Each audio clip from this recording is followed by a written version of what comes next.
이제 막 20살이 된 첫째가 집을 나갔습니다. 2년 전부터 학교 다니면서 편의점 아르바이트를 엄청 열심히 하는 딸이었어요. 대학이 원하는 곳에 안 돼서 재수를 하고 있는 상태고요.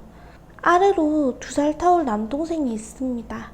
각설하고 제가 저희 집에 놀러온 친구 딸이 저희 딸 방에 있는 뭐가 갖고 싶다고 해서 제가 보기엔 별거 아닌 것 같아 갖고 가라고 했습니다. 그걸 딸이 알고 미친 사람처럼 발악을 하면서 왜 자기 물건을 함부로 남한테 주냐고 하길래 제가 버릴 쓰레기인 줄 알고 별거 아니라서 준 거다, 미안하다 했어요. 그랬더니 왜 자기 인권을 무시하냐부터 시작해서 자기가 소중하게 여기는 걸 왜 멋대로 판단하고 주냐 난리를 치고 당장 가지고 오라고 했는데, 그때가 밤 10시라서 제가 내일 전화해서 가지고 오라고 하겠다고 미안하다고 엄청 싹싹 빌었습니다. 그랬더니 언제나 이런 식이라고 제 뺨을 내려치더라고요. 딸이 전부터 난리는 많이 쳐왔지만 저한테 손찌검한 건 처음이라 너무 충격이었고, 옆에서 보고 있던 아들이 쌍욕을 하면서 뭐하는 짓이냐고 소리를 쳤습니다.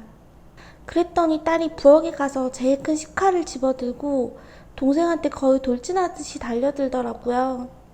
아들도 키가 180이 넘고 거구인데 딸이 갑자기 식칼을 얼굴로 들이밀면서 돌진을 하니까 기겁을 하고 피했습니다.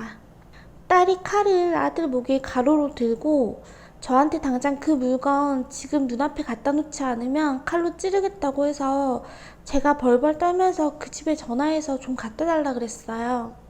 그때 애 아빠가 들어왔고 크게 당황을 하면서 당장 칼 내려놓으라고, 물건은 내일 아침에 바로 준다고 했다고 하니까 딸이 결국엔 울고불고 미친 사람처럼 악을 쓰고 해서 남편이 폭발해 집 거울 다 부수고 딸한테 당장 내 집에서 나가라고 했습니다. 딸이 나가버렸고 남편이 화가 나서 딸 방에 있는 모든 물건을 있는 대로 쓸어 담아서 갖다 버렸어요. 다음날 딸이 와서 그걸 확인하더니 진짜로 미친 사람처럼 소리도 안 지르고 눈에 뭐가 씌인 사람처럼 남편 쉬는 날이었는데 남편 골프채를 가지고 주차장으로 가서 남편 차 유리창 다 깨고 같이 갖고 나간 식칼로 타이어 다 찢고, 아침 6시 반쯤이었는데 그 난리를 쳐서 경비원이 저희 집에 호출해서 알려줘서 남편이랑 내려갔는데 이미 유리창은 다 깨져 있고 차가 다 박살이 나 있더라고요. 그걸로도 분이 안 풀렸는지 자는 아들 방으로 들어가서 애 머리채를 잡고 식칼을 들이밀면서 지금 당장 자기 물건들 원상복구 안 시키면 얘 진짜로 죽는다고 해서 저랑 남편이 밤새 갖다 버린 쓰레기 봉투 들고 와서 남편이 애 앞에 집어 던지면서 갖고 꺼지라고 했는데, 애가 원상복구 정리 다 시켜놓으라고 해서 그렇게 하는데 다시 이민 가방에 넣으라고 해서 이민 가방 제일 큰 거 하나에 애 물건 다 접어서 넣어주고 그렇게 했더니 끝까지 칼 휘두르다가 그 가방이랑 다른 물건들 챙겨서 집에서 나갔어요. 다시는 자기 볼 생각하지 말라면서.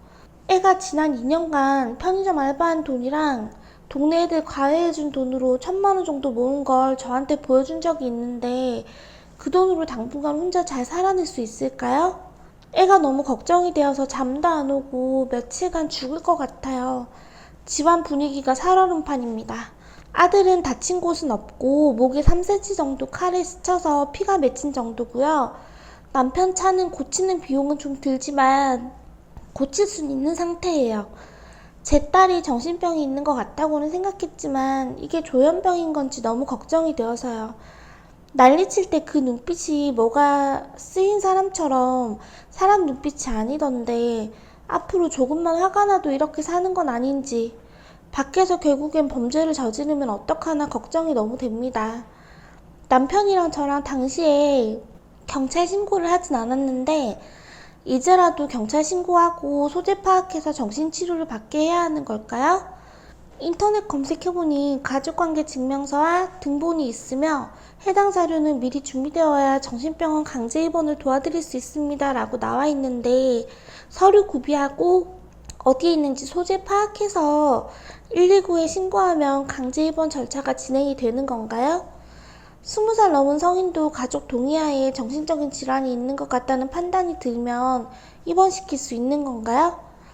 입원하고 나면 저희가 허락하기 전까지는 못 나오는 건지 알고 싶습니다.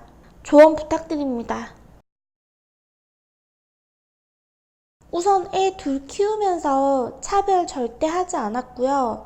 어릴 때부터 항상 너희 둘은 동등하다고 입버릇처럼 이야기하면서 키웠습니다. 용돈을 줘도 늘 똑같은 액수로 줬고, 혼내도 같이 혼내고 절대로 차별하지 않았어요. 그리고 저희 부부가 애들 공부는 뜻이 있으면 하고, 대학을 나오지 않아도 절대 부끄러워하지 않을 거라고 했기 때문에 애들 공부는 자율적으로 하게 하고 절대 강압적으로 공부시키거나 하지도 않았습니다. 딸아이가 입버릇처럼 제가 남동생이랑 차별을 한다고 했지만 저는 양심에 손을 얹고 그런 적이 없고 남편도 마찬가지입니다. 아들에게 물어봐도 누나보다 자기에게 특별하게 잘해준 거 모르겠다고 말하고요. 딸아이 일이 있고 나서 남편이랑 아들이랑 셋이 진지하게 대화를 좀 해봤고 아들도 그동안 힘들었던 부분들 이야기하면서 울더라고요. 딸아이도 일전에 저한테 편지를 써서 주면서 힘들었다고 했는데 제가 그때 딸아이 마음을 잘 헤아려주지 못하고 편지를 찢어버려서 그게 마음에 걸립니다. 그때 이후로 딸의 증상이 좀 심해진 것 같아서요. 아직 딸이 동네 초등생 아이들 과외를 해주고 있고 주 2회 하기 때문에 과외하는 아이 집에 올 것 같은데 그 집 엄마와 이야기해서 과외 시간에 맞춰 찾아가 볼 예정입니다. 물건 가져간 아이도 그 집 셋째인데 딸이 과외해주는 아이 동생이고요. 그래서 딸이 더 화가 난 것 같아요. 남편은 아이가 과외하러 그 집으로 오면 저보고 찾아가서 이야기해 집으로 들이라고 허락한 상태고요. 오면 이야기할 시간을 갖고 아이가 또 극단적으로 행동할 경우를 대비해 강제 입원 절차에 필요한 서류는 준비해 놓자고 했습니다. 부모하고 대화로 풀 수 없을 정도의 위협적인 행동을 하면 사회에서 갑자기 감정이 격해져서 남을 해칠 수도 있어 그것만큼은 막지 않는 입장이에요. 부모로서 잘못이 제일 크다는 것 압니다. 많이 후회되고 제가 딸 마음을 몰라준 것 같아 괴로워요. 딸이 집으로 돌아와서 안전하게 지내길 무엇보다 바라고 있습니다. 잠도 못 자고 너무 힘든 시간을 보내고 있네요. 계속 전화만 붙들고 연락이 닿길 기다리고 있어요. 라는 사연이었습니다. 이 사연을 읽고 정말 낳아줬다고 다 부모가 아니라는 생각을 했어요. 제 지인 중에 정신병원 간호사가 있는데 환자들 중 반 이상이 정말 정신이상자가 아니라 진짜 정신이상자들 옆에서 상처받은 사람들이라는 말을 한 적이 있는데 그 말도 생각이 나더라고요. 본인들은 차별한 적 없다, 동등하게 대했다라고 이야기하지만 딸아이의 행동을 보면 그렇지 않다라는 건 충분히 알 수 있습니다. 왜 자꾸 딸아이가 칼을 남동생에게 갖다 대고 협박할까요? 그래선 안 되지만 뭔가 억울하거나 얘기하고 싶다면 나 자신에게 자해를 하려는 모습으로 협박이 될 텐데 굳이 동생에게 그러는 것은 부모가 가장 아끼는 것으로 협박을 하려는 의도가 담겨 있다고 보입니다. 나에게 해를 가하는 모습은 부모에게 내 말을 듣게 하는 위협이 되지 않는다. 부모가 아끼는 남동생에게 해를 가하려는 모습을 보였을 때만 부모가 내 이야기를 들어줄 거라는 생각을 하기 때문이 아닐까요? 편지를 써서 내 얘기를 하면 찢어버리는 부모에게 말이 통하는 방법을 찾다 보니 저런 방법까지 쓰게 된 것 같은데 그냥 정신 이상자로 몰아버리는 게 너무 마음이 아프네요. 그리고 제가 보기엔 감정이 격해져서 남을 해칠 수도 있으니 그것만큼은 막자는 입장이에요 라는 글과 정신병원 입원시키면 저희가 허락하기 전까지는 못 나오는 건지 알고 싶습니다 라는 글에서 딸아이를 병원에 입원시켜 아들에게 해를 가하지 못하게 하고 싶어 한다는 생각도 드네요. 여러분들의 생각은 어떠신가요? 소중한 의견 댓글로 많이 남겨주세요.